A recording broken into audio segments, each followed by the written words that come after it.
আশুলিয়ায় cocktail ফাটিয়ে স্বর্ণের দোকানে ডাকাতি। ডাকাতের ছুরিকাঘাতে নিহত হয়েছেন দোকান মালিক দিলীপ দাস।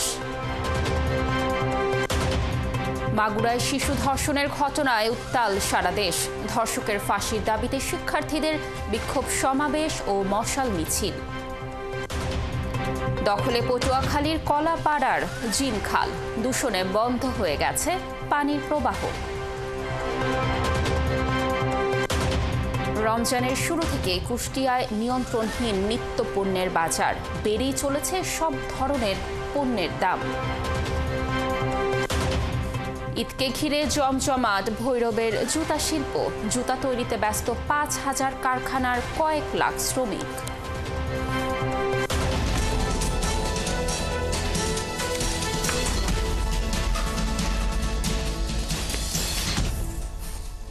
স্বাগত দেশযুগের সাথে আছি আমি কানিস লাবনী। এতক্ষণ শুনছিলেন শিরোনাম, এবার বিস্তারিত। সাভারের আশুলিয়ায় ককটেল ফাটিয়ে স্বর্ণের দোকানে দুর্ধর্ষ ডাকাতির সময় ডাকাতদের ছুরিকাঘাতে মারা গেছেন দোকান মালিক দিলীপ দাস।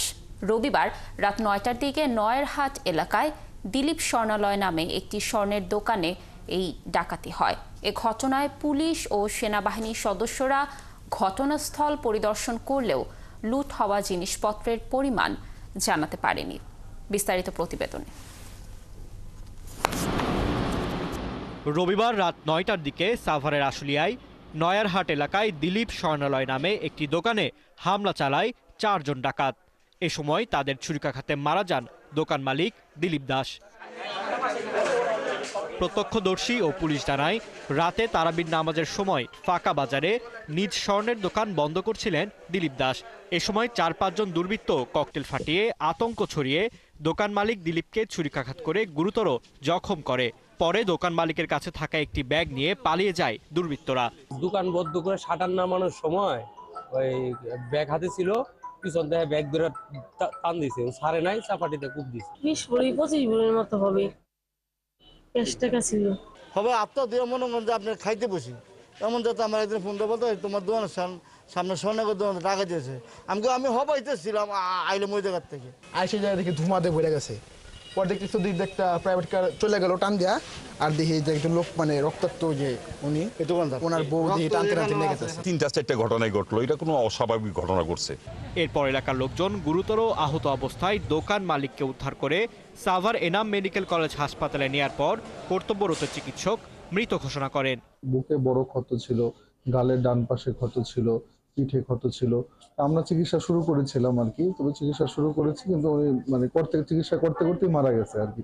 এই ঘটনায় পুলিশ ও সেনাবাহিনীর সদস্যরা ঘটনাস্থল পরিদর্শন করলেও লুট হওয়া জিনিসপত্রের পরিমাণ জানাতে পারেনি। আমরা সর্বোচ্চ চেষ্টা করব। এখানে ওসিডিবি আছে এবং আমাদের ঢাকা জেলার সর্বোচ্চ চেষ্টা দিয়ে আমরা এই অপরাধীদের ধরে আইনের আওতায় নিয়ে আসব। এলাকার লোকজন বলছেন, সাভারে বেশ কিছুদিন হলো ডাকাতের উৎপাত বেড়েছে।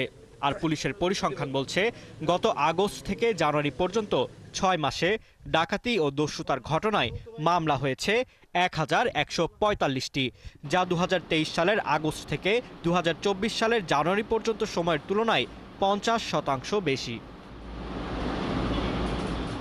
ফারদিন নীরব, 71। দর্শক, এই ঘটনার আরও বিস্তারিত তথ্য জানাতে আমাদের সাথে যুক্ত হচ্ছেন সহকর্মী রায়ান বিন আমিন।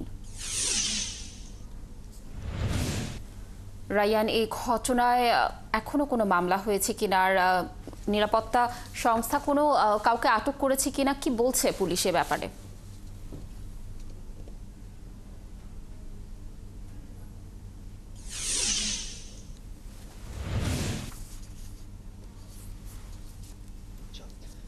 লাবণী, এই ঘটনা এখনো পর্যন্ত কোনো মামলা হয়নি, তবে রাতে অভিযান চালিয়ে পুলিশ 3 জনকে গ্রেফতার করেছে সন্দেহভাজন হিসাবে। এই 3 জনের মধ্যে একজন নারী আছেন, যাকে বলা হচ্ছে তিনি এই দোকানে মালামাল কিনতে এসেছিলেন সন্ধ্যার পর। আমি যিনি মারা গেছেন দিলীপ, এই দিলীপের ছেলের সাথে কথা বলেছি। ছেলে জানিয়েছেন সন্ধ্যা 7:30টার দিকে ওনার বাবা দোকান বন্ধ করে চলে যান বাসায়। এরপর একজন নারী ওনাকে ফোন করে স্বর্ণ কেনার কথা বলে দোকানে ডেকে নিয়ে আসেন। একই সাথে ওনার দিলীপের স্ত্রীও সাথে আসেন ওষুধ কেনার জন্য বাজারে। এই এরপর স্ত্রী ওষুধ কেনার জন্য পার্শ্ববর্তী দোকানে গেলে যে নারী এসেছিলেন, নারীর সাথে আরো 2 জন পুরুষ এসেছিলেন।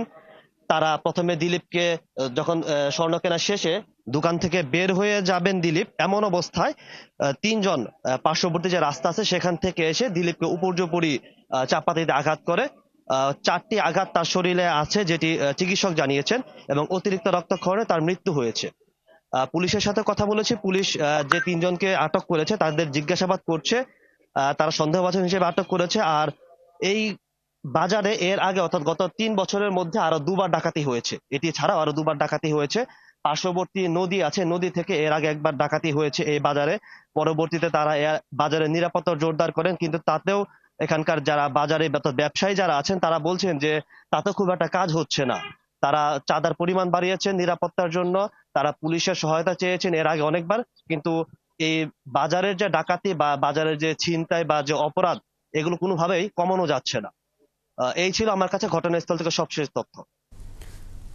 রায়ান, ধন্যবাদ আমাদের সাথে যুক্ত থাকার জন্য। দর্শক, যেমনটি বলছিলাম যে সাভারের আশুলিয়ায় ককটেল ফাটিয়ে স্বর্ণের দোকানে ডাকাতি হয়েছে এবং স্বর্ণের দোকানের মালিককে ছুরিকাঘাতে মারা হয়েছে। এই বিষয়ে বিস্তারিত তথ্য জানাচ্ছিলেন আমাদের সহকর্মী। দেশের বিভিন্ন শিক্ষা প্রতিষ্ঠানে নারী ও শিশুদের প্রতি সহিংসতা, ধর্ষণের বিরুদ্ধে প্রতিবাদ এবং ধর্ষকের দ্রুত বিচারের দাবিতে বিক্ষোভ সমাবেশ ও মশাল মিছিল হয়েছে। রবিবার সন্ধ্যার পর থেকে মশাল মিছিল বের করে তারা। এ সময় বিভিন্ন স্লোগানে ধর্ষণের ঘটনার প্রতিবাদ জানানো হয়। সহকর্মীদের তথ্য ও ছবিতে প্রতিবেদন। চট্টগ্রাম বিশ্ববিদ্যালয়ের শিক্ষার্থীরা রবিবার সন্ধ্যায় বিশ্ববিদ্যালয়ের স্মরণ চত্বরের পাশে 0 পয়েন্ট এলাকায় জড়ো হয়ে বিক্ষোভ মিছিল করে। গত কয়েকদিনে ধর্ষণ ও নারীদের প্রতি সহিংসতার বিরুদ্ধে ক্ষোভ প্রকাশ করে প্রতিবাদী স্লোগান দেয় বিক্ষুব্ধরা। গোপালগঞ্জ বিজ্ঞান ও প্রযুক্তি বিশ্ববিদ্যালয়েও মশাল মিছিল হয়েছে। রবিবার সন্ধ্যায় বিশ্ববিদ্যালয়ের হল চত্বর থেকে একটি মশাল মিছিল বের হয়ে প্রথমে নারী শিক্ষার্থীদের হলের সামনে গিয়ে ধর্ষণ বিরোধী নানা স্লোগান দেয়। এই এতদিন ধরে এত ধর্ষণ হচ্ছে, আমি বুঝি না যে ইন্টারিম গভর্নমেন্ট আসলে কি করছে। ইন্টারিম গভর্নমেন্ট চুপ কেন? এত ধর্ষণের খবর বারবার কেন শুনতে হবে? আমি একটা মেয়ে মানুষ, আমার জন্য আমার মা চিন্তা করে, আমার মায়ের জন্য আমার চিন্তা হচ্ছে। আন্দোলনের মুখে দেখা যায় সেই ধর্ষকদের কিন্তু ধরা হয়, কিন্তু পরবর্তীতে দেখা যায় সেই ধর্ষকরা কি করে, তারা মুক্ত বাতাসে ঘুরে বেড়ায়, জামিনে ছাড়া পায়। কিন্তু আমরা চাই যে এই ধর্ষকদের তৎক্ষণাৎ অর্থাৎ যত দ্রুত সম্ভব তাদেরকে শাস্তি দেওয়া হোক। মশাল মিছিল করেছেন রাজশাহী মেডিকেল কলেজের শিক্ষার্থীরাও। রাত 10:30টার দিকে মেডিকেল কলেজের নুরুন্নবী হোস্টেল থেকে মশাল হাতে বিক্ষোভ মিছিল নিয়ে ক্যাম্পাসের বিভিন্ন সড়ক ঘোরে তারা। পরে মেডিকেল কলেজ চত্বরে শহীদ মিনারের পাদদেশে জমায়েত হয়ে প্রতিবাদ সমাবেশ, মোমবাতি প্রজ্বলন ও ধর্ষকের প্রতীকী কুশপুত্তলিকায় পাথর নিক্ষেপ ও দাহ কর্মসূচি পালন করেন। বগুড়ায় সরকারি আজিজুল হক কলেজ ক্যাম্পাসে ধর্ষণের ঘটনার প্রতিবাদ এবং অভিযুক্তদের সর্বোচ্চ শাস্তির দাবিতে মশাল মিছিল হয়েছে। সাধারণ শিক্ষার্থীরা এই মশাল মিছিল করে। মিছিলটি কলেজ ক্যাম্পাস সহ আশেপাশে এলাকা ঘুরে ক্যাম্পাসের পতাকা স্ট্যান্ডে একটি বিক্ষোভ সমাবেশ করে। সারা বাংলাদেশে নারীরা নিরাপত্তাহীনতায় ভুগতেছি। আমরা চাই যে আমাদের প্রত্যেকটা নারীরা যেন নিরাপত্তা পাই, এই সুব্যবস্থা আমরা চাই। আপনাদের আইন ব্যবস্থা দুর্বল বিধায় আজকে এত ধর্ষণ হচ্ছে। একটা ছোট বাচ্চা পর্যন্ত এদেশে নিরাপদ না। ধর্ষকের পক্ষে গিয়ে যে আইনজীবী দাঁড়াবে, আপনি মনে রাখবেন সেই আইনজীবীও ধর্ষণ করতে চাই। দিনাজপুরের হাজী মোহাম্মদ দানেশ বিজ্ঞান ও প্রযুক্তি বিশ্ববিদ্যালয়ের বৈষম্য বিরোধী ছাত্র আন্দোলনের শিক্ষার্থীরাও ধর্ষণ সহ নারীর বিরুদ্ধে বিভিন্ন সহিংসতার বৃদ্ধির প্রতিবাদে মশাল মিছিল করেছে। অন্যদিকে রংপুরে ধর্ষণের প্রতিবাদ ও সর্বোচ্চ শাস্তি সহ নারীদের নিরাপত্তার দাবিতে মশাল হাতে বিক্ষোভ মিছিল করেছে ছাত্র জনতা। এই সময় তারা ধর্ষকদের প্রতিহত করতে সরকারের প্রতি আহ্বান জানান। ফারদিন নীরব, ৭১। এবার শেরপুরের নকলায় বিস্কুটের প্রলোভন দেখিয়ে ৬ বছরের শিশুকে ধর্ষণ করেছে প্রতিবেশী এক দাদা। এ ঘটনায় অভিযুক্ত চান মিয়াকে গ্রেফতার করেছে পুলিশ। নকলা থানায় ভারপ্রাপ্ত কর্মকর্তা হাবিবুর রহমান জানান, উপজেলার গৌরদার ইউনিয়নের পাইসকা মধ্যপাড়া গ্রামে ওই শিশুকে ডেকে নিয়ে ধর্ষণ করে চান মিয়া। পরে শিশুটির চিৎকারে স্থানীয়রা এগিয়ে এলে চান মিয়া পালিয়ে যায়। এ ঘটনায় শিশুটির বাবা বাদী হয়ে নকলা থানায় মামলা দায়ের করলে রাতেই চান মিয়াকে গ্রেফতার করে পুলিশ। রবিবার তাকে আদালতের মাধ্যমে জেলা কারাগারে পাঠানো হয়।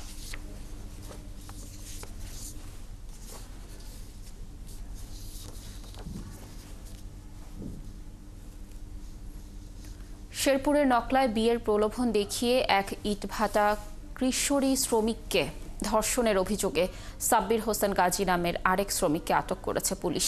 নকলা থানার ভারপ্রাপ্ত কর্মকর্তা হাবিবুর রহমান জানান, রবিবার বিকেলে উপজেলার কুরসা এলাকার FRB ইটভাটা থেকে তাকে আটক করা হয়।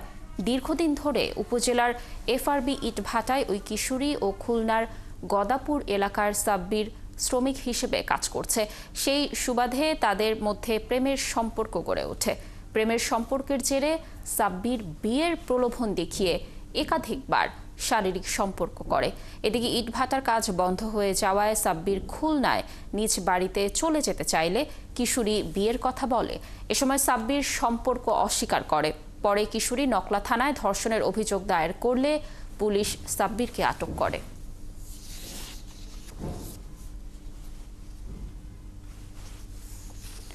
ঠাকুরগাঁওয়ে প্রাথমিক বিদ্যালয়ের ৫ম শ্রেণীর শিক্ষার্থীকে শ্লীলতাহানি ও ধর্ষণের অভিযোগে আটক শিক্ষক মোজাম্মেল হক মানিককে আদালতে তোলার সময় গণপিটুনির ঘটনা ঘটেছে।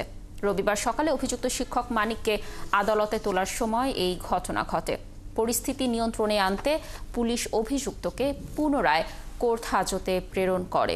পরে অভিযুক্তের ফাঁসির দাবিতে প্রতিবাদ সভা করেন জেলার সর্বস্তরের মানুষ। এর আগে শনিবার মাদারগঞ্জ কচুবাড়ি সরকারি প্রাথমিক বিদ্যালয়ে প্রাইভেট পড়তে গিয়ে শিক্ষক মানিকের কাছে ধর্ষণের শিকার হয় ওই শিক্ষার্থী। পরে বিকেলে অভিযান চালিয়ে অভিযুক্ত সেই শিক্ষককে আটক করে পুলিশ।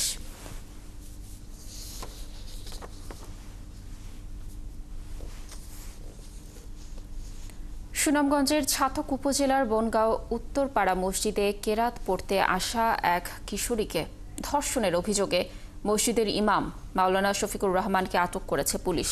ছাতক থানার অফিসার ইনচার্জ মোখলেসুর রহমান আকন্দ জানান, রবিবার বিকেলে মামলা হওয়ার পর রাতেই বনগাঁও উত্তরপাড়া মসজিদের সামনে থেকে শফিকুর রহমানকে গ্রেফতার করা হয়।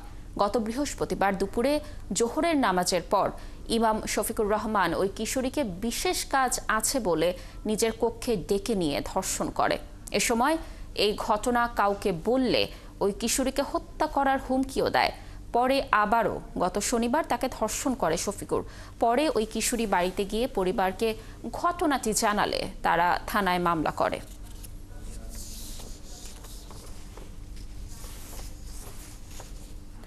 যাদের হাতে সাধারণ শিক্ষার্থীদের রক্তের দাগ লেগে আছে তাদের সাথে জাতীয়তাবাদী শক্তির কোনো আতাত চলবে না বলে মন্তব্য করেছেন বাংলাদেশ জাতীয়তাবাদী ছাত্রদল কেন্দ্রীয় সংসদের সাংগঠনিক সম্পাদক আমানুল্লাহ আমান। রবিবার বিকেলে রাজশাহী বিশ্ববিদ্যালয়ে বেগম খালেদা জিয়ার রোগ মুক্তি ও জুলাই আগস্ট গণ অভ্যুত্থানে শহীদদের আত্মার মাগফিরাত কামনায় দোয়া ও ইফতার মাহফিলে এ কথা বলেন তিনি। আমান আরও বলেন, ৫ আগস্ট হাজার হাজার ছাত্র শিশু যুবক হত্যার পরও এখন পর্যন্ত আওয়ামী লীগ দুঃখ প্রকাশ করেনি। সেই দলের সাথে কোনো সম্পর্ক রাখার সুযোগ নেই। এছাড়া যারা স্বৈরাচারের দোসরদের দেখভাল করছে তাদের হুঁশিয়ার করে তাদের বিরুদ্ধে কঠোর ব্যবস্থা নেয়ার কথাও জানান তিনি।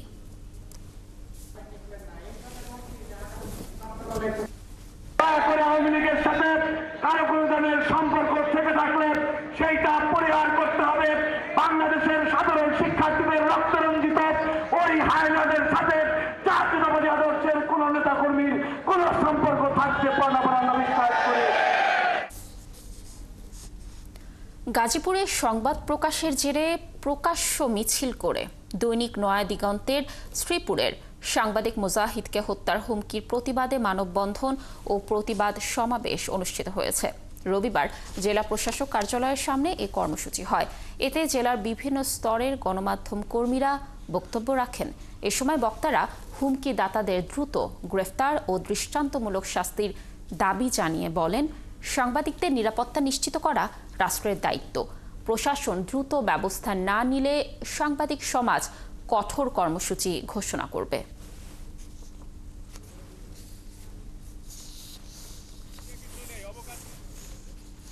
রূপগঞ্জে আইনশৃঙ্খলা বাহিনীর সদস্য পরিচয়ে এক প্রবাসীর গাড়িতে ডাকাতির ঘটনায় পূর্বাচল ও মিরপুর ক্যান্টনমেন্ট এলাকা থেকে 2 পুলিশ সদস্য সহ 5 ডাকাত সদস্যকে গ্রেফতার করেছে পুলিশ। রূপগঞ্জ থানার ভারপ্রাপ্ত কর্মকর্তা লিয়াকত আলী জানান, একটি সংঘবদ্ধ ডাকাত চক্র নিজেদের আইন শৃঙ্খলা বাহিনীর সদস্য পরিচয় দিয়ে প্রবাসীদের তুলে নিয়ে তাদের মালামাল লুট করে নেয়। এই ঘটনায় মামলা দায়েরের পর পূর্বাচলের হাবিবনগর ও মিরপুর ক্যান্টনমেন্ট এলাকায় অভিযান চালিয়ে পুলিশ, নৌবাহিনীর সদস্য ও ডাকাতসহ ৫ জনকে গ্রেফতার করা হয়। গ্রেফতারকৃতরা হলেন বরখাস্তকৃত পুলিশ কনস্টেবল কাজুল ইসলাম, চাকুরিরত পুলিশ কনস্টেবল রুবেল, বরখাস্তকৃত নৌ সদস্য রিয়াজুল জান্নাত, ডাকাত সদস্য সিয়াদাত রাজ ও রহমত আলী। এ সময় উদ্ধার করা হয় ১৬ ভরি স্বর্ণালঙ্কার, ৭টি ল্যাপটপ, ২৮টি মোবাইল ফোন সহ লুট হওয়া বেশিরভাগ মালামাল। জব্দ করা হয় ডাকাতির কাজে ব্যবহৃত পুলিশের ডাবল কেবিন পিকআপ, একটি প্রাইভেট কার সহ হ্যান্ডকাপ, ওয়াকিটকি ও আইন শৃঙ্খলা বাহিনীর পোশাক।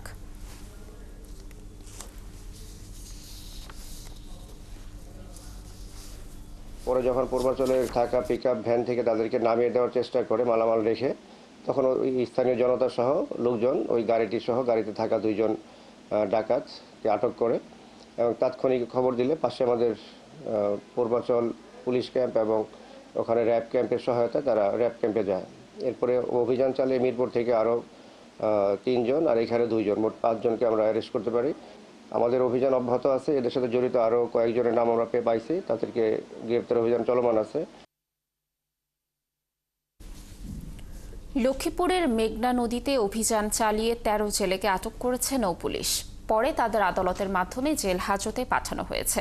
নৌপুলিশ জানায়, নিষেধাজ্ঞার মধ্যে রবিবার কিছু জেলে মেঘনা নদীতে মাছ ধরছিল। তাদের ধরতে নদীতে অভিযান চালানো হয়, কিন্তু অভিযানে জেলেরা হামলা করে এবং হামলায় 3 পুলিশ সদস্য সহ 4 জন আহত হয়েছেন। আহতরা হলেন মজু চৌধুরীর হাট নৌ পুলিশ ফাঁড়ির ইনচার্জ সোহেল আহমদ, নৌ পুলিশ সদস্য সুকুমার রায়, জাহাঙ্গীর এবং মাঝি জামাল হোসেন। পুলিশ আরও জানায়, আটক 13 জনের বিরুদ্ধে নিয়মিত মামলা দায়ের করা হয় এবং বিচারক তাদের জামিন নামঞ্জুর করে জেল হাজতে পাঠিয়ে দেয়।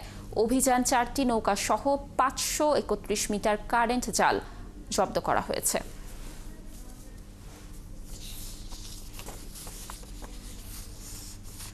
নারায়ণগঞ্জের রূপগঞ্জে অভিযান চালিয়ে 3 রেডিমিক্স কারখানাকে 5 লাখ টাকা জরিমানা করেছে ভ্রাম্যমাণ আদালত। রবিবার বিকেলে ভ্রাম্যমাণ আদালতের নির্বাহী ম্যাজিস্ট্রেট ও উপজেলা সহকারী কমিশনার উবাইদুর রহমান সোহেল এ জরিমানা করেন। এ সময় আইনশৃঙ্খলা বাহিনীর সদস্যরা উপস্থিত ছিলেন। সহকারী কমিশনার বলেন, ইছাখালী এলাকায় বিভিন্ন রেডিমিক্স কারখানায় অভিযান চালানো হয়। এ সময় কাঁচামাল ও বর্জ্য উন্মুক্ত স্থানে রাখা এবং পরিবহন ব্যবস্থা নিরাপদ না হওয়া মীর রেডিমিক্স কারখানাকে 1 লাখ টাকা, আকেজ রেডিমিক্স কারখানাকে 2 লাখ ও করিম রেডিমিক্স কারখানাকে 2 লাখ টাকা জরিমানা করা হয়। তাদের এই অভিযান অব্যাহত থাকবে বলেও জানান তিনি।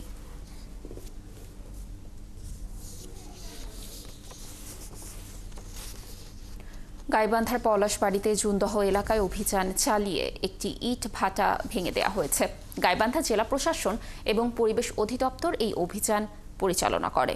রবিবার জুনদহ এলাকার মেসার্স মা ব্রিক্স নামের ওই ইট ভাটায় অভিযান চালানো হয়।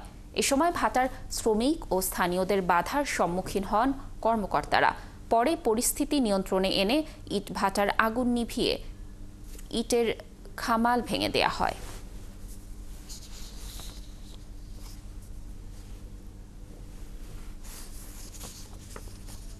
পটুয়াখালীর কলাপাড়া পৌর শহরের পানি নিষ্কাশনের প্রধান জিন খালটি এখন ময়লার ভাগাড়ে পরিণত হয়েছে। দূষণে 6 কিলোমিটার দীর্ঘ খালের অর্ধেক ভরাট হয়ে গেছে। এতে খালের পানি প্রবাহ বন্ধ রয়েছে।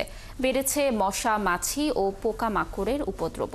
পরিবেশকর্মী ও নাগরিক কমিটির সদস্যরা বলেন, এ মৌসুমে এ খালের দখল উচ্ছেদ ও খননের উদ্যোগ না নিলে আগামী বর্ষায় জলাবদ্ধতায় ভয়াবহ দুর্ভোগ দেখা দিবে। মিলন কর্মকার রাজুর তথ্য ছবিতে প্রতিবেদন। আন্ধারমানিক নদীর সঙ্গে সংযুক্ত কলাপাড়া পৌর শহরের মাঝ দিয়ে প্রবাহমান জিন খালটির 3টি শাখা। খালের 2 তীরেই দখলের উৎসব চলছে। কোথাও কোথাও দেয়া হয়েছে বাঁধ, এমনকি খাল ভরাট করে খালের মধ্যে নির্মাণ করা হয়েছে বহুতল ভবন সহ শত শত আধা পাকা কাঁচা ঘরবাড়ি ও ব্যবসা প্রতিষ্ঠান। কলাপাড়া পৌর শহরের বাসিন্দারা জানান, যে যেভাবে পারছে বাসাবাড়ির ময়লা আবর্জনা খালে ফেলে দখলের চেষ্টা চালাচ্ছে। অথচ একসময় বড় বড় গয়না নৌকা, ধান বোঝাই নৌকা চলতো এই খালে, পাওয়া যেত প্রচুর মাছ। এই খাল আস্তে আস্তে আস্তে আস্তে ভরিয়ে গেছে এখন। খালে মশা মাছি দুর্গন্ধ সব এই খালের ভিতরে এখন। আমরা অনেক সময় সকালের খাবার খেয়ে আসি, ওই সময় আমাদের মানে বমি চলে আসে। আমরা পাঠ্য বইতে পড়ে এসেছি যে পানির অপর নাম জীবন, কিন্তু এখানে যে পরিমাণে দুর্গন্ধ আসে সেখানে বলা যায় যে পানির অপর নাম মরণ। প্রতিনিয়ত মানুষজন এখানে ময়লা আবর্জনা ফেলে। রাত্রেবেলা দেখা যায় অনেক মানুষজন পলিথিনে করে ময়লা এনে নদীতে বা এই খালে ফেলে চলে যায়। পরিবেশ কর্মী ও নাগরিক কমিটির সদস্যদের দাবি, খালের সীমানা চিহ্নিত করে অবৈধ স্থাপনা অপসারণের পাশাপাশি খালের বর্জ্য অপসারণ করে জরুরি ভিত্তিতে খালটি খননের উদ্যোগ নেওয়া উচিত। আমরা আশা করি প্রশাসনের কাছে আমাদের দাবি যে অতি দ্রুত যেন খালটা খনন করে পানির প্রবাহের ব্যবস্থা করে। এই খালটি মনুষ্য সৃষ্ট খাল নয়, এটা প্রাকৃতিক খাল। মানুষের প্রয়োজনে গড়ে উঠছে, আমরা চাই এটি মানুষের প্রয়োজনে ব্যবহৃত হোক। এ ব্যাপারে কলাপাড়া উপজেলা ভূমি কর্মকর্তা বলেন, খালের সীমানা নির্ধারণ ও অবৈধ দখলদারদের তালিকা তৈরি করা হয়েছে। ঊর্ধ্বতন কর্তৃপক্ষের নির্দেশনা পেলেই উচ্ছেদ অভিযান শুরু করা হবে। এটি পরিমাপ করে আমরা 200টির মতো লাল ফ্ল্যাগ টাঙিয়ে দিয়েছিলাম, কিন্তু কতিপয় দুষ্কৃতিকারী তারা এই ফ্ল্যাগগুলো উঠিয়ে জবরদখল করে রেখেছে। এটি আমরা ঊর্ধ্বতন কর্তৃপক্ষকে অবগত করেছি। বরাদ্দ প্রাপ্তির সাপেক্ষে আমরা এটি সংস্কারের জন্য প্রয়োজনীয় ব্যবস্থা গ্রহণ করব। কয়েক বছর আগে কলাপাড়া পৌর প্রশাসন খালের মধ্যে অর্ধশত অবৈধ স্থাপনা উচ্ছেদ করলেও পাকা ভবন উচ্ছেদ না করায় উচ্ছেদের কয়েকদিনের মধ্যেই আবার শুরু হয় দখল ও নির্মাণ। এ নিয়ে অজ্ঞাত কারণে নীরব প্রশাসন। শরীফ আজাদ প্রীতম, ৭১।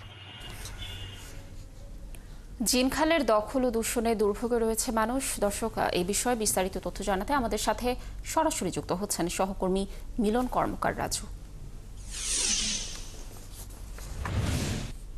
রাজু, উচ্ছেদের কয়েকদিনের মধ্যেই তো আবার খালের জায়গা দখলও হচ্ছে, আবার ভবন নির্মাণও হচ্ছে। প্রশাসন কি ভূমিকা রাখছে, আর নতুন করে খালের উচ্ছেদ অভিযান কবে থেকে শুরু হতে পারে? ঊর্ধ্বতন কর্তৃপক্ষ কি বলছে এ বিষয়ে, কি তথ্য রয়েছে? ধন্যবাদ লাবণী। কলাপাড়া উপজেলা প্রশাসনের যে সর্বশেষ যে তথ্য, সেটা হচ্ছে যে উপজেলায় জিন খালের যে 6 কিলোমিটার দীর্ঘ যে খালের দুই দিকের মধ্যে 72টি অবৈধ স্থাপনা চিহ্নিত করেছে প্রশাসন, এবং এই 72টি অবৈধ স্থাপনা চিহ্নিত করে জেলা প্রশাসনে কিন্তু অনুমোদন হয়েছে। কিন্তু জেলা ম্যাজিস্ট্রেট যদি নিয়োগ হয় তাহলে যে কোনো সময় উচ্ছেদ অভিযান শুরু হবে, এমনটাই জানিয়েছেন যে কলাপাড়া উপজেলার নির্বাহী কর্মকর্তা। এবং তিনি আরো একটি বিষয় জানিয়েছেন যে এই যে খালটি উচ্ছেদ করেই শুধু প্রশাসন থেমে থাকবে না, এই খালটি উচ্ছেদের পরে যাতে খালের ভিতরে যদি আর কোনো ধরনের অবৈধ স্থাপনা তৈরি না হয় এবং খালের সঠিক সীমানা নির্ধারণ হয়, সেই হিসেবে তারা খালটি খননের উদ্যোগ নেবে। এবং এই জন্য একটি প্রকল্প মন্ত্রণালয়ে পাঠানো হয়েছে, এবং সেই প্রকল্পটা যদি অনুমোদন হয় তাহলে কিন্তু এই খালের যে সব জায়গা ভরাট হয়ে গেছে সেই সব স্থানটা কিন্তু খনন শুরু হবে, এমনটাই জানিয়েছেন উপজেলা নির্বাহী কর্মকর্তা এবং ভারপ্রাপ্ত পৌর প্রশাসক। আরেকটি বিষয় আপনাকে জানিয়ে রেখে যে খালটি কিন্তু আসলে মানুষের সৃষ্টি যে দুর্ভোগে কিন্তু এটা কিন্তু আসলে দখল হয়ে গেছে। আপনি জানেন যে এই কলাপাড়া পৌর শহরের কিন্তু প্রথম শ্রেণীর পৌরসভা হলো এই খালটি পৌরসভারে কিন্তু কোনো ধরনের নিয়ন্ত্রণহীন ভাবে হচ্ছে ভবন নির্মাণ, যে যেখানে পারছে সেভাবে কিন্তু ভবন নির্মাণ হচ্ছে। আপনি জানেন যে পৌর শহরে ভবন নির্মাণের যে নিয়ম থাকলেও কিন্তু সেটি কিন্তু আসলে এখানে কোনো ধরনের মানা হচ্ছে না। এখানে অজ্ঞাত কারণে যে পৌর প্রশাসন থেকে কিন্তু তার অনুমোদন পেয়ে যাচ্ছে বিল্ডিং নির্মাণের। এই কারণে খালের যে মূল যে খাল, এই খালের সীমানার ভিতরে কিন্তু এই যে অধিকাংশ ভবন নির্মাণ হচ্ছে। আপনি আমার পিছনে যে খালটি দেখতে পাচ্ছেন, এটি কিন্তু আসলে গত 2 বছর আগে কিন্তু উপজেলা প্রশাসনের যে অবৈধ তালিকায় ছিল, সেই তালিকায় কিন্তু এই খালটি, এই ভবনটি ছিল, এবং এই ভবনটি কিন্তু জেলা প্রশাসনের নির্বাহী ম্যাজিস্ট্রেটের এখানে টিমে কিন্তু এই ভবনটির এই উপরের অংশ কিন্তু ভেঙে ফেলা হয়েছিল, কিন্তু অজ্ঞাত করে নিচের অংশ কিন্তু সেভাবেই রয়ে গেছে।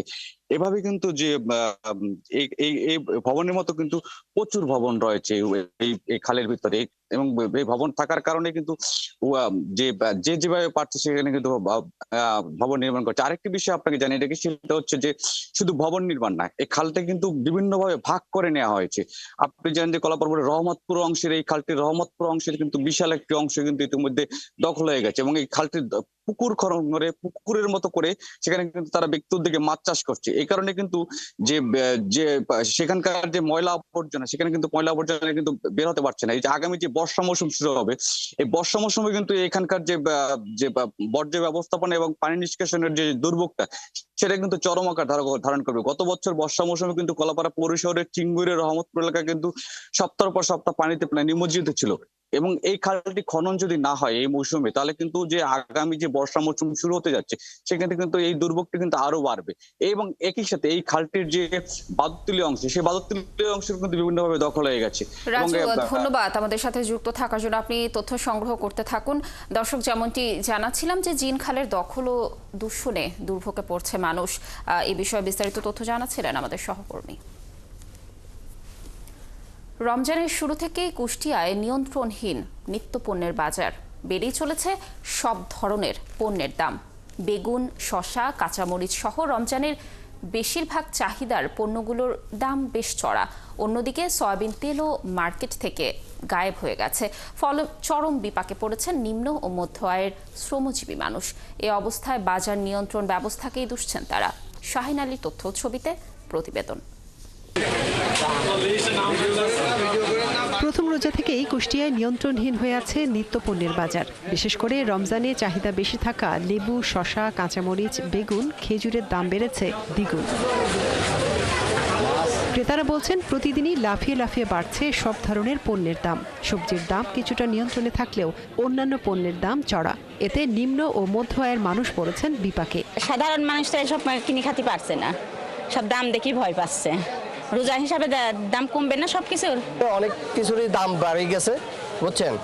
এই বাড়া যে কন্ট্রোল করতে হবে, এইটাই হলো সরকারের প্রধান দায়িত্ব হওয়া উচিত। ফল টলের দাম বেশি আছে, তারপরে খেজুরের দাম বেশি আছে, এই আর কি। মাছের দাম তো আছেই। মাছের হাত দিলে 250 টাকা 300 টাকা পোয়া, তো কি করে হবে?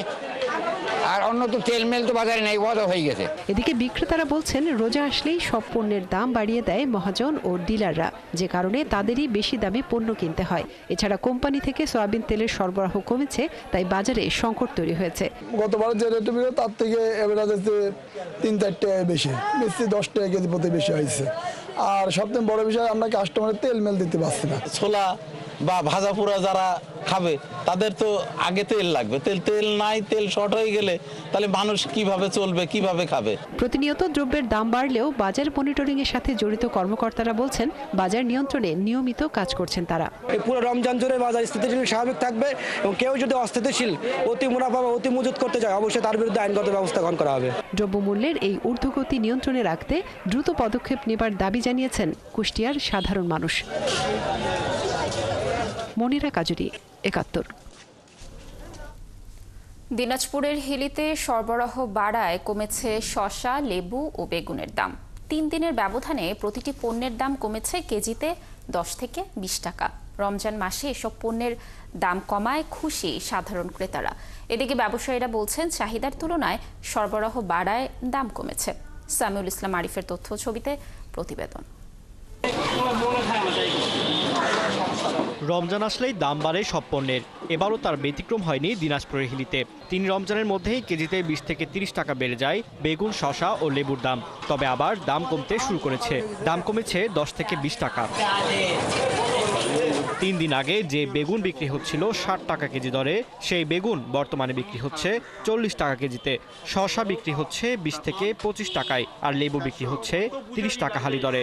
দাম কমেছে টমেটো, কাঁচামরিচেরও। প্রথম রমজান এবং প্রথম রমজানের 3 দিন আগের থেকে অনেক সবজির দাম চড়া ছিল, সেই তুলনায় এখন কাঁচামালের দাম অনেকটা কমে আসছে। আমদানি একটু কম ছিল, চাহিদা বেশি ছিল, এই জন্য দামটা একটু বেশি ছিল। এখন চাহিদা একটু কম, আমদানি হচ্ছে বেশি, এই জন্য দিন দিন দাম কমতেছে। সবজির দাম কমায় খুশি ক্রেতারা। তারা বলছেন রমজান মাসে বেগুন, লেবু ও শসার ব্যবহার বেশি হয়, তাই এর দাম নাগালের মধ্যে রাখা দরকার। আগে শসা নিয়েছিল 40 টাকা, এখন আছে 25 টাকা কেজি পাচ্ছি। লেবু 10 টাকা করে যাচ্ছিল, সেখানে এখন 8 টাকা করে পাচ্ছি। দাম কম থাকলে তো অবশ্যই সুবিধা, সবারই সুবিধা। মালটা কিনে সবার খাইতে ভালো হবে। ক্রেতাদের দাবি পুরো রমজান জুড়েই এরকম দামে সবজি বিক্রি হোক, প্রয়োজনে বাজার মনিটরিং করা হোক। দাম কম। ফারদে নীরব, ৭১। চট্টগ্রামে বেশি দামে পণ্য বিক্রি ও মূল্য তালিকা না রাখায় 6টি প্রতিষ্ঠানকে ৩২,০০০ টাকা জরিমানা করেছে ভ্রাম্যমাণ আদালত। রবিবার জেলা প্রশাসক ফরিদা খানমের নেতৃত্বে নগরী রিয়াজউদ্দিন বাজারে এই অভিযান চালানো হয়। এ সময় লেবুর আড়ত, মাংসের দোকান, খেজুর, তৈরি পোশাক সহ বিভিন্ন প্রতিষ্ঠানে অভিযান চালানো হয়। অভিযানে জরিমানার পাশাপাশি সতর্ক করা হয় বিভিন্ন প্রতিষ্ঠানকে। জেলা প্রশাসক বলেন, নিয়মিত অভিযানের কারণে বাজারে নিত্য পণ্যের দাম স্থিতিশীল রয়েছে। তেলও বিক্রি হচ্ছে নির্ধারিত দামে। রমজানের বাকি সময়েও যেন দাম সহনীয় পর্যায়ে থাকে, তাই এই অভিযান অব্যাহত থাকবে। কেউ কারসাজি করে পণ্যের বাজার অস্থিতিশীল করার চেষ্টা করলে কঠোর হাতে দমনের হুঁশিয়ারিও দেন জেলা প্রশাসক।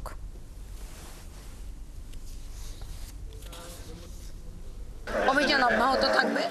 আপনারা যদি কেউ কোথাও কোনো অভিযোগ পান যে তেলের কোনো সংকট রয়েছে বা দ্রব্যমূল্য নির্ধারিত পণ্যের দামের বাইরে বিক্রি করছে, আপনারা আমাদেরকে জানাবেন।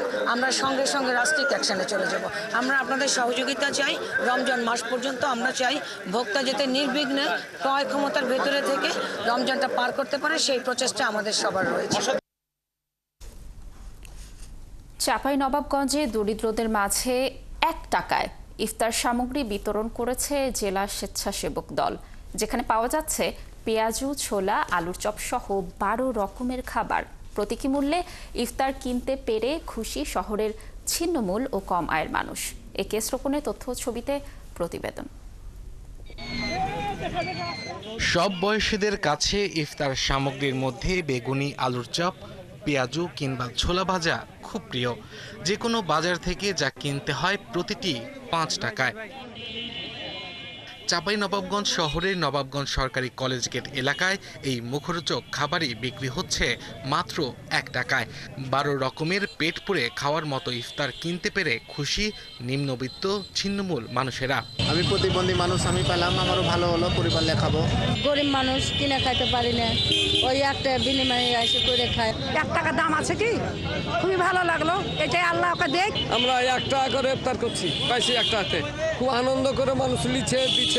স্বেচ্ছাসেবক দলের উদ্যোগে রমজানের প্রথম দিন থেকে এই ইফতারের ব্যবস্থা করা হচ্ছে, যেখানে বিকেল 4টার পর থেকে 2 শতাধিক গ্রাহক পাচ্ছেন পছন্দের খাবার। কোনো মানুষ যেন মনে না করেন যে ওনারাকে আমরা ফ্রি দিচ্ছি, ওনারাও যেন স্বাচ্ছন্দ্যে গ্রহণ করতে পারেন, এটাই আমাদের মূল উদ্দেশ্য। কেউ দানের ইয়েতে নয়, 1 টাকার বিনিময়ে স্বল্প মূল্যে আমরা খাদ্য ইফতার বিতরণ এই কর্মসূচি। আয়োজকরা বলছেন, দ্রব্যমূল্যের ঊর্ধ্বগতির বাজারে রোজা রেখে অনেকের ভাগ্যে ইফতার জোগাড় করা কঠিন।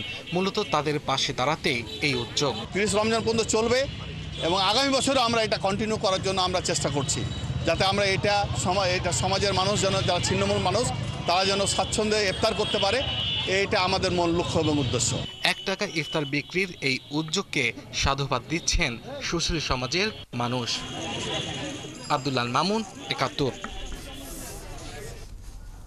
ঈদ উল ফিতর সামনে রেখে এখন জমজমাট কিশোরগঞ্জের ভৈরবের জুতা শিল্প। রমজানের শুরু থেকে ব্যস্ত জুতা তৈরির 5000 কারখানার 2 লাখের বেশি শ্রমিক, যারা বলছেন বছরের এই সময়টা তাদের আয়ের প্রধান মৌসুম। এবারও তারা আশা করছেন ঈদের আগে 200 কোটি টাকার বেচাকেনা হবে। আলামিন টিটুর তথ্য ছবিতে প্রতিবেদন। স্বাধীনতার কয়েক বছর পরই কিশোরগঞ্জের ভৈরবে যাত্রা শুরু করে জুতা শিল্প। এ শিল্প গতি পায় 90 দশকের শুরুতে। এরই মধ্যে জুতার শহর হিসেবে পরিচিত পেয়েছে ভৈরব। প্রতিদিন হাজার হাজার কার্টন জুতা রেল, সড়ক ও নৌপথে রাজধানী ঢাকাসহ দেশের বিভিন্ন এলাকায় চলে যাচ্ছে। ঈদ সামনে রেখে ছোট বড় কারখানাগুলোতে চলছে বিরতিহীন ব্যস্ততা। শ্রমিকরা বলছেন, এটি এখন দেশের সবচেয়ে বড় জুতা শিল্প। প্রায় 5000 জুতা কারখানায় লক্ষাধিক শ্রমিক দিনরাত কাজ করে যাচ্ছেন। ঈদের সিজনে দেখা যাচ্ছে বাজার ভালো থাকে, সেক্ষেত্রে আমাদের কাজের চাপ থাকে অতিরিক্ত। দিন 24 ঘন্টা আমরা কাজ করি, কারণ কাজ করলে আমরা ওভার টাইমটা বেশি হয়, কাজ ও বেতন পাই।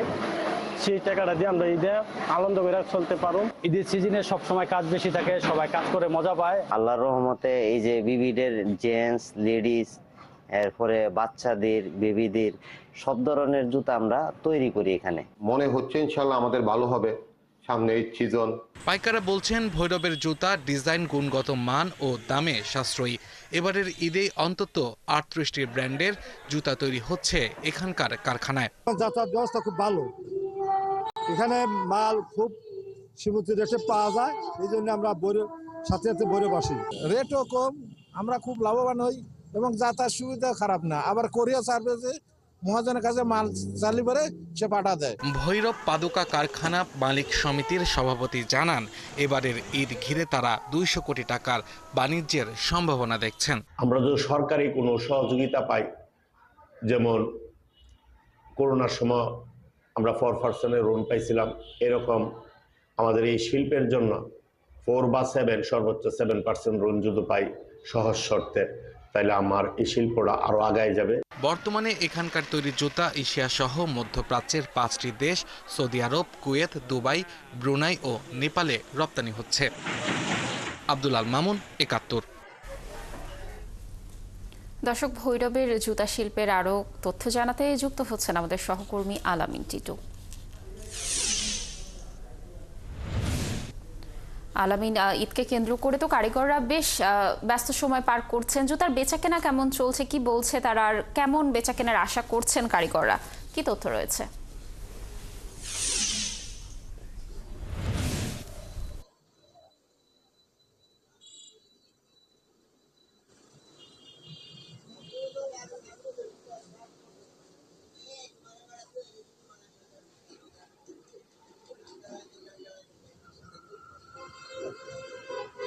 ধন্যবাদ লাবণী। আপনি যেমনটি বলছিলেন যে আসলে ঈদকে সামনে রেখে কিশোরগঞ্জের ভৈরবে কিন্তু নাওয়া খাওয়া বলে কাজ করে যাচ্ছেন পাদুকা কারিগররা।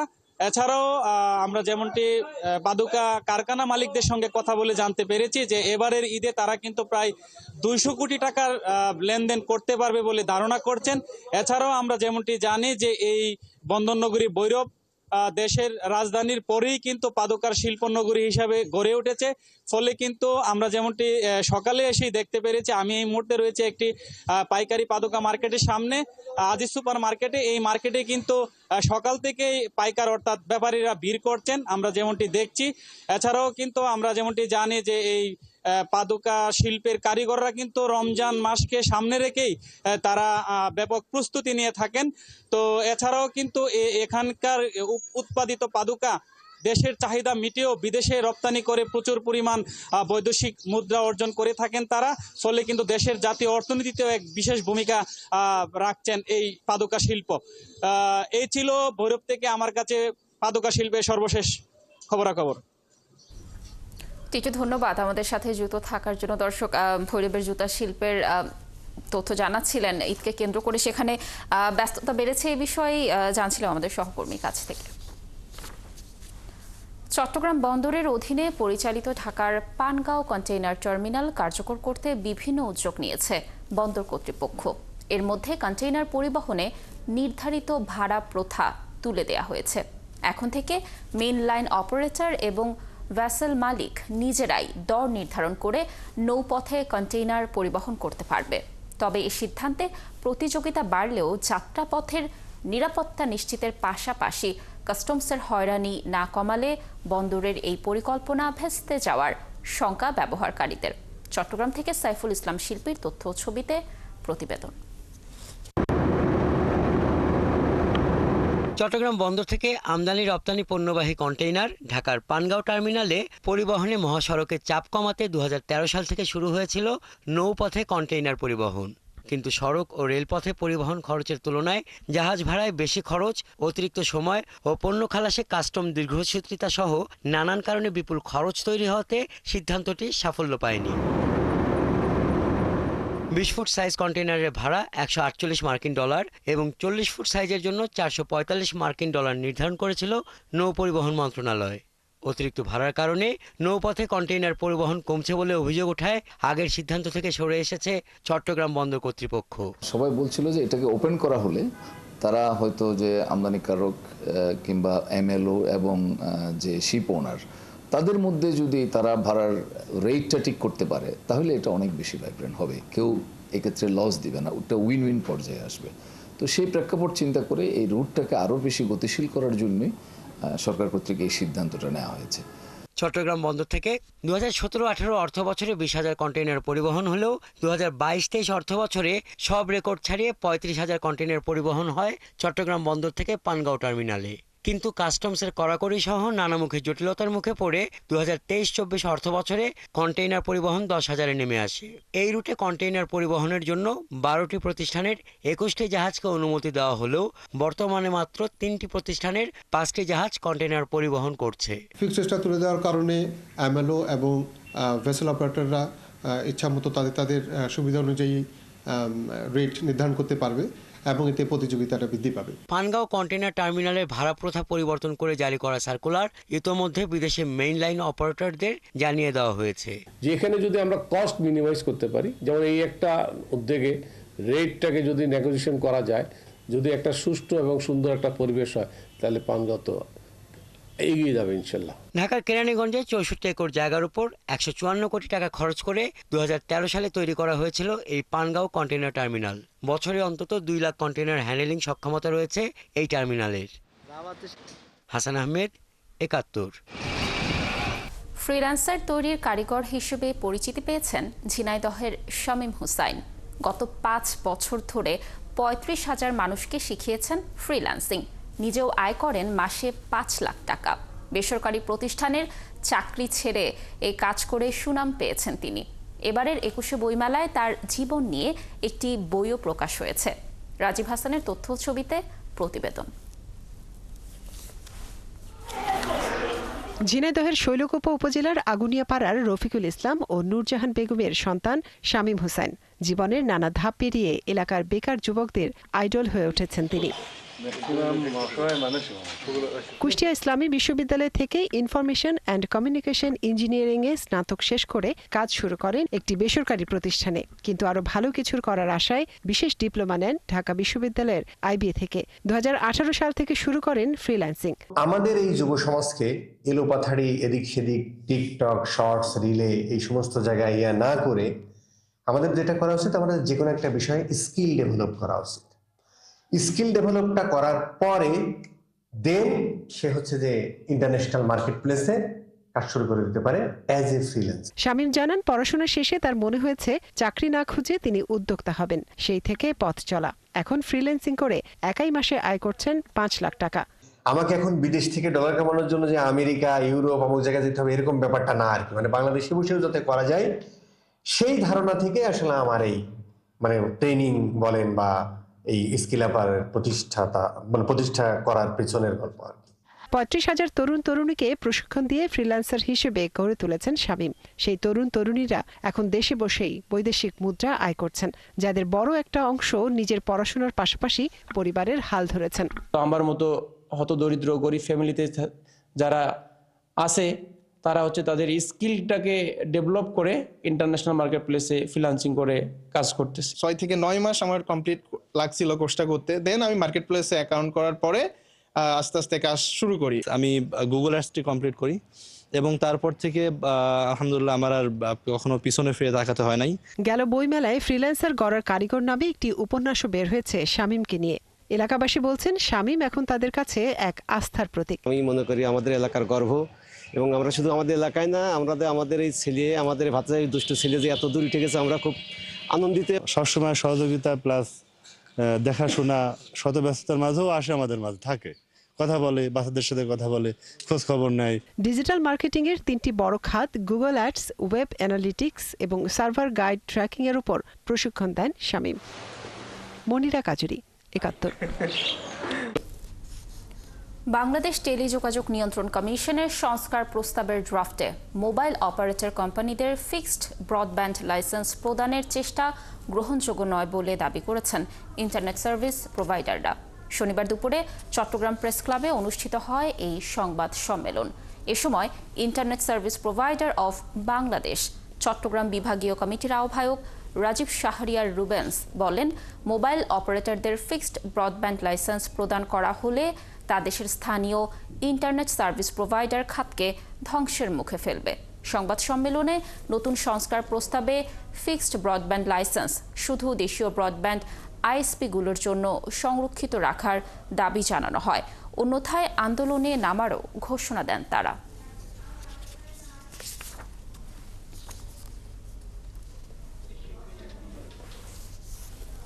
সিলেটে চা শ্রমিকদের 11 সপ্তাহের বেতন সহ বিভিন্ন দাবিতে সিলেট ভ্যালি কার্যকরী পরিষদ ও 23টি চা বাগানের পঞ্চায়েত প্রতিনিধিবৃন্দ মানববন্ধন করেছে। রবিবার দুপুরে সিলেট কেন্দ্রীয় শহীদ মিনারে এ মানববন্ধন করা হয়। মানববন্ধনে বক্তারা অবিলম্বে শ্রমিকদের 11 সপ্তাহের বেতন, 8 সপ্তাহের রেশন, বিগত বছরের বকেয়া বোনাস দেওয়ার দাবি জানান। শ্রমিকদের ন্যায্য দাবি মানা না হলে সকল চা শ্রমিকদের নিয়ে কঠোর কর্মসূচির মাধ্যমে শ্রমিকদের দাবি আদায় করা হবে বলেও হুঁশিয়ারি দেন তারা।